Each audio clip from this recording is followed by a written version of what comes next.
राम राम साहब। बमनावतों की ढाणी के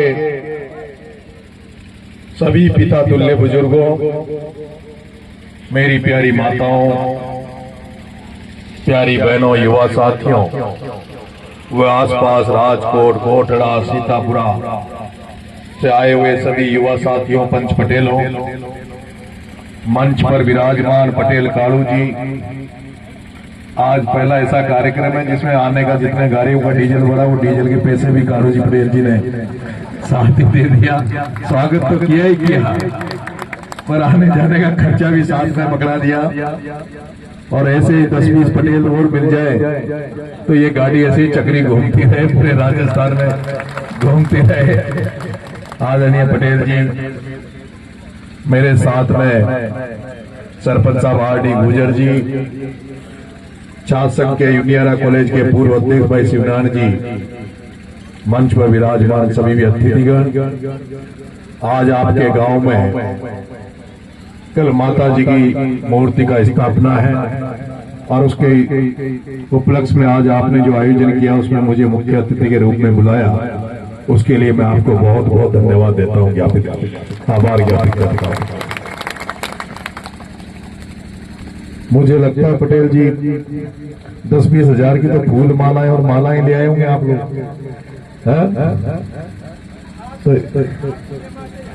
नहीं पर जो मुझे आपका आशीर्वाद मिल रहा है, सहयोग मिल रहा है, जहां कहीं भी मुझे जरूरत पड़ती है आप बिना बुलाए मेरी मदद करने चले जाते हो। और अभी मैंने 30 तारीख को देवली उनियारा में एक जन समस्याओं को लेकर जन आंदोलन की घोषणा करी है। बीच में पटेल जी गांव के युवा साथी मुझे निमंत्रण देने गए कि साहब आपको हमारे गांव में आना पड़ेगा। तो मैंने कहा साहब मैं फ्री नहीं हूं, कुछ तो ब्याह शादियों का समय है और कुछ अभी कार्यक्रम मैंने दे रखे, मेरा नहीं बैठेगा। तो सबने कहा कि साहब हम अमता के चुनाव में भी रहे थे, कई दिन तक हमने अमता का प्रचार किया था, और जब कोई व्यक्ति मेरे से कह देता है कि साहब हम आपके अमता या देवली या छबड़ा चुनाव में जाकर प्रचार करके आए हैं, तो फिर मैं उनका निमंत्रण को ठुकरा नहीं सकता, मना नहीं कर सकता। इसलिए आपके निमंत्रण पे आपके बीच में आपके गांव में आया हूं। लेकिन साथ में मैं भी अपनी तरफ से एक निमंत्रण पत्र आपके लिए लाया हूं कि 30 तारीख को जो आपके बगल में कोटड़ी मोड़ चौराया है सोप थाने में, वहां पर मैं देवली उनियारा विधानसभा और टोंक जिले की किसानों की समस्याओं को लेकर एक आंदोलन करने जा रहा हूं। उसमें आज ही आपको पीले चावल बांट रहा हूं, आपको निमंत्रण देके जा रहा हूं। सीतापुरा, गोटड़ा, राजकोट, जितने भी आसपास के युवा साथी पंच पटेल आए हैं, माता बहनों को अभी नहीं, माता बहनों को कभी एक स्पेशल आंदोलन करेंगे जिसमें बुलाएंगे, लेकिन सारे बुजुर्ग युवा साथी आप सब 30 तारीख को आप कोटड़ी मोड़ चौराहे पर जरूर पधारना। पधारोगे, आओगे? हाथ खड़े करके बताओ कितने लोग आओगे, काई से आओगे? मोटरसाइकिलों से, साधनों से आ जाओगे?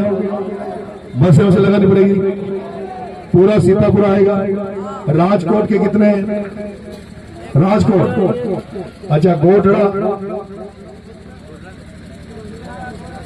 अच्छा तो सारे लोग पधारना। अभी भाई सरपंच साहब आर.डी. जी ने बताया, हमारे संचालन करता भाई चौथमल जी ने भी आपको बताया। और अभी मैं जब आपका डीजे चल रहा था उसमें भी लिखा हुआ था, नरेश भाई संघर्ष करो हम तुम्हारे साथ हैं। मैं जब आप लोग मुझे घोड़ी पे बिठाते हो, मालाएं पहनाते हो, स्वागत करते हो, तो मैं सहज महसूस नहीं करता।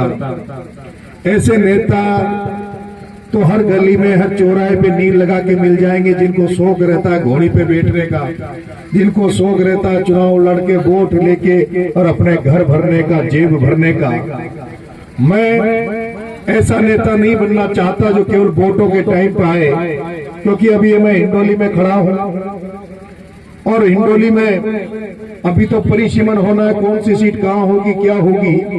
हिंडोली में चुनाव लड़ने का मन नहीं है, लेकिन जिस तरह जनता के चुनाव में मेरे साथ छेड़खानी की गई और लोग कहते हैं कि काला साहब को कोई छेड़ देता तो काला साहब फिर से बदला जरूर लेता है।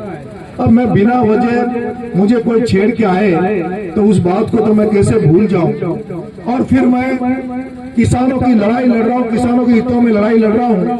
और जब मैं हाड़ौती में किसानों की लड़ाई लड़ता हूं, कमजोर लोगों की लड़ाई लड़ता हूं, तब मैं देखता हूं कि किसानों का अगर कोई सबसे बड़ा दुश्मन है, किसानों के हितों पे कोई सबसे ज्यादा कटारा घात करता है, किसानों का हितों की जो अनहोनी करते हैं, वो हाड़ौती में सबसे बड़े जो तैयार धन्ना सेठ बैठे, पूंजीपति बैठे, व्यापारी बैठे, जिन्होंने राजनीति को पैसा कमाने का जरिया बना लिया, जिन्होंने घर भरने का जरिया राजनीति को बना लिया, उनके खिलाफ मैं लड़ रहा हूँ। और जो लोग भी उनका साथ देते हैं उनको भी मैं अपने आप को दुश्मन उनको मानता हूँ, और जो लोग उनके साथ खड़े हैं उनको भी मेरा जहां तक प्रयास होगा, उनको जितना मेरी ताकत होगी उतना उनको कमजोर करने का प्रयास नरेश मीणा करेगा, ये मैं आपसे कहना चाहता हूं।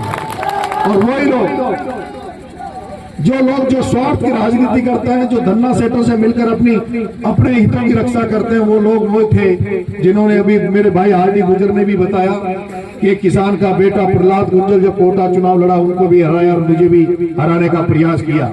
मैं बार बार उनका नाम लेकर आपके गुस्से को, आपके जोश को कम नहीं करना चाहता। अभी बच्चे नारे लगा रहे थे बीच में, उन नारों से मैं समझ गया कि आपके अंदर कितना गुस्सा है, लेकिन मेरा निवेदन है इस गुस्से को अभी 2.5 साल 3 साल बच रहे हैं, इसको बचाए रखना, इसको बचाए रखना, भूलना नहीं। जिन्होंने तुम्हारे भाई को मारा, तुम्हारे भाई की अभिमन्यु बनाकर राजनीतिक हत्या करना चाहा, उसको कभी भी बख्शना नहीं, भूलना नहीं।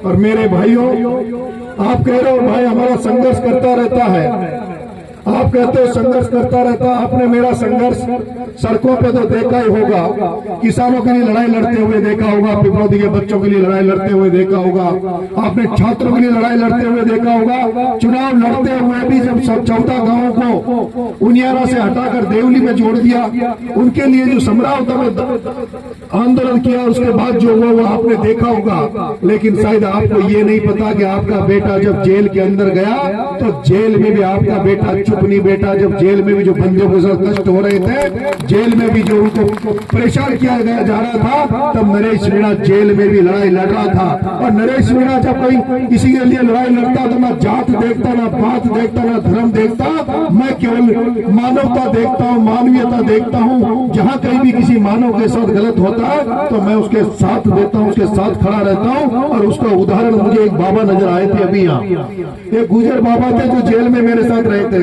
कहीं है क्या यहाँ पे? सरदारपुरा के, सरदारपुरा उदयलाल के गुजर है, अभी थे यहाँ, मोटे से थे गुजर।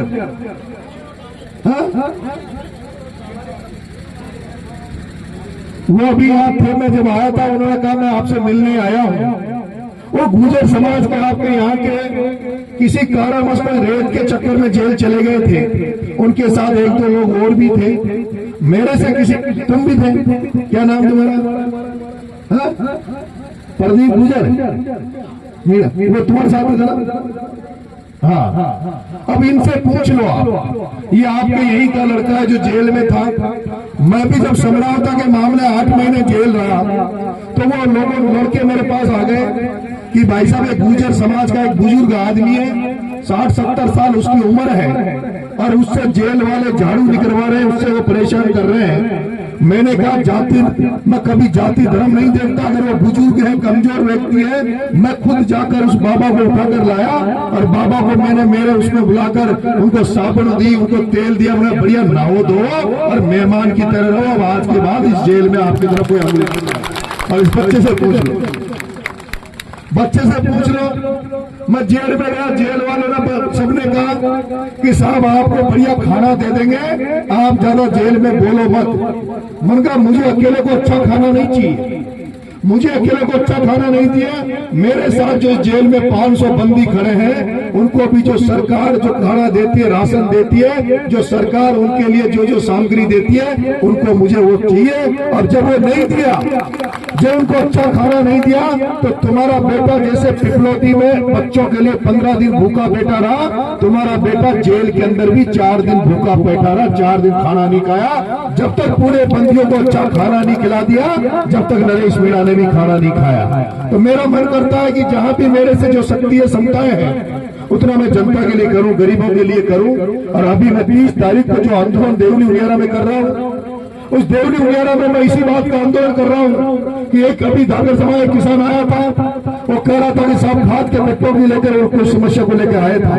मैंने खाद की समस्या को लेकर अंतर चुनाव के बाद 12 में भी धरना दिया, और अभी मैं जो धरना देने वाला हूं, ये मैं धरना देने वाला हूं जो आपकी फसलें खड़ी है, आपकी जो सरसों की फसल खड़ी है, गेहूं की फसल खड़ी है, और जो समर्थन मूल्य पर कांटे लगाए जाते हैं, लेकिन समर्थन मूल्य पर कांटे तब लगाए जाते हैं जब किसानों की फसलें कटकर मंडी में पक चुकी होती है और उसका फायदा व्यापारी उठाए, किसानों को फायदा नहीं मिला, तब वो किसान फसल बीमा के कांटे लगाए जाते हैं। मैं 30 तारीख को आंदोलन करूंगा, 30 तारीख को आंदोलन करूंगा, जिला प्रशासन से बात करूंगा और उनसे निवेदन करूंगा कि जो हमारे किसान भाइयों की जो फसलें हैं, चाहे वो सरसों की फसल हो, गेहूं की फसल हो, चाहे चने की फसल हो, जब ये कटकर जब खेतों में कटने लगे उसके पहले समर्थन मूल्य पे कांटे लग जाने चाहिए ताकि उस कांटों का फायदा किसानों को मिल सके। इसलिए नरेश मीणा आंदोलन कर रहा है।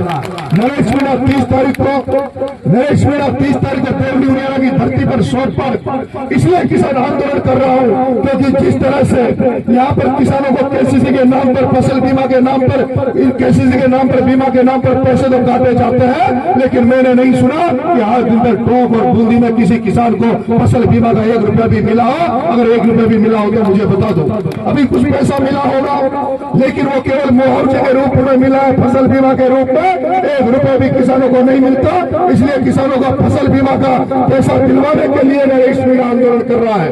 नरेश मीणा वो जो समरावता में जो 14 गांव, वो जो समरावता में जो कांड हुआ, जो 14 गांव जो देवली उनियारा से काट कर देवली में जोड़ दिए थे, उन 14 गांवों को फिर से प्रशासन से बात करके, क्योंकि जब समरावता का मामला हुआ, जब सरकार से हमारा समझौता हुआ, तब मुख्यमंत्री जी ने भरोसा दिया था, विश्वास दिया था कि जो समरावता में जो झूठे मुकदमे लगे वो सरकार मुकदमे वापस लेगी, जो गाड़ियां जली उनको गाड़ियों का मुआवजा दिया जाएगा और आपकी सारी बातें मानी जाएगी। 14 गांव को फिर से देवली से लाकर उनियारा जोड़ दिया जाएगा, लेकिन सरकार ने आज दिन तक उन बातों को नहीं माना। इसलिए उन समरावता के अधूरे न्याय को वापस से न्याय दिलाने के लिए, उन लोगों की जिनकी मोटरसाइकिलें जली, गाड़ियां जली, उनको मुआवजा दिलाने के लिए, उन गांवों को जुड़वाने के लिए मैं 30 तारीख को आंदोलन कर रहा हूं और उसके लिए आपको पीले चावल बांट रहा हूं। जैसे आज आपके निमंत्रण पे, आज आपके निमंत्रण में मैं आपके बीच में आया हूं, मैं आपसे हाथ जोड़ के निवेदन कर रहा हूं कि ये किसानों की लड़ाई है, ये नौजवानों की लड़ाई है, इसमें आप मेरा साथ देना। और नरेश मीणा, अब नरेश मीणा जब आगे अगर ये आंदोलन मेरा सफल रहा, ये अगर देवली उनियारा का आंदोलन सफल रहा, उसके बाद जो आज आप देख रहे होंगे आपको रेत जो मिलती है वो कुछ साल पहले 1000-1200 रुपए की एक टोली रेत मिल रही होगी, लेकिन आज 5000 से कम रेत नहीं मिल रही। क्या बजरी 5000 से कम मिलती है? 5000 से कम 7000। आज किसी किसान को घर बनाना पड़े, किसी किसान को अपनी झोपड़ी को ढके अगर पक्का मकान बने तो उसको ये बता रहे कि 7,000 रुपए रेत की टोली के देने पड़ते, और वो पैसे नहीं मिलती। अगर कोई आप किसान अगर टोली में रेत लेके आ जाए तो पुलिस वाले उसको पकड़ लेते हैं, उसमें 1.25 लाख 1.5 लाख की पेनल्टी काट देते हैं, उसको जेल में रख देते हैं। लेकिन जो आपकी बनास की जो नदी है उसको खोखला किया जा रहा है, उसमें गुजरात से लाके बड़ी बड़ी मशीनें लगाई जा रही है और गाद के नाम पर पूरी रेत को ओम बिरला, प्रमोद दया और दरिया मिलकर उस रेत को खा रहे हैं। लेकिन दुर्भाग्य की बात यह, ना तो हिंडोली का एमएलए बोल रहा, ना केकड़ी का एमएलए बोल रहा, ना देवली उनियारा का एमएलए बोल रहा, ना आसपास का एक भी विधायक उस बात को नहीं बोल रहे। इसलिए नरेश मीणा इसके बाद में केकड़ी की उस बनास नदी की उस रेत बजरी के लिए भी आंदोलन करेगा और उन धन्ना सेठों को भगाकर या तो आम आदमी को रेत मिलनी चाहिए, और अगर आम आदमी को रेत नहीं मिल रही तो उन धन्ना सेठों के टम्पर और जेसीबी भी नहीं चलनी चाहिए। ये मैं आपसे निवेदन करना चाहता हूं। इसलिए मेरे इस संघर्ष में आप लोग साथ देना, इस संघर्ष में आप लोग साथ देना। मेरी आपने सीतापुरा वालों ने सीतापुरा वालों ने जो देवनी वगैरह के जो गांव पड़ते हैं उन्होंने मेरी पूरा आशीर्वाद मुझे दिया, चुनाव में पूरा साथ दिया, लेकिन कुछ थोड़ी सी उसकी वजह से चुनाव हार गए, निर्दलीय थे। लेकिन अगर आज आपका बेटा एमएलए होता तो आपको आज नरेश मीणा को आंदोलन नहीं करना पड़ता, सड़क पर नहीं उतरना पड़ता। आपका अकेला ही बेटा, अकेला ही सक्षम था, विधानसभा में आपकी आवाज बनकर आपकी पूरी मांगों को करवाने का काम नरेश मीणा करता। अभी मैं मंच पे आया तो गांव वालों ने कहा साहब ये सरकारी स्कूल है, ये सरकारी स्कूल है, यहाँ पे सरकार ने बनाया। जब ये सरकारी स्कूल बनाता तो तब जंगलात वालों को पता नहीं था क्या तब जंगलात वालों को, फॉरेस्ट वालों को पता नहीं था क्या जब इस बिल्डिंग को बनने दिया? और अब जब ये बिल्डिंग बन गई, सरकारी स्कूल बन गया जिसमें पूरे गांव के आसपास के बच्चे जब पढ़ने आते हैं तो फॉरेस्ट वाले ना तो इसकी बाउंड्री कराने दे रहे, ना इसकी अच्छी बिल्डिंग बनाने दे रहे। मैं निवेदन करूंगा, मैं इस बात को भी हमेशा आगे उठाऊंगा, जहां कहीं भी मौका मुझे मिलेगा, कभी भी मौका चाहे जिला प्रशासन से हो या फॉरेस्ट डिपार्टमेंट से हो, आपकी गाँव की बात उनके सामने रखूंगा। आप सबने मुझे आशीर्वाद दिया, आपने सहयोग किया और आज जो स्वागत सत्कार किया उसके लिए बहुत बहुत धन्यवाद।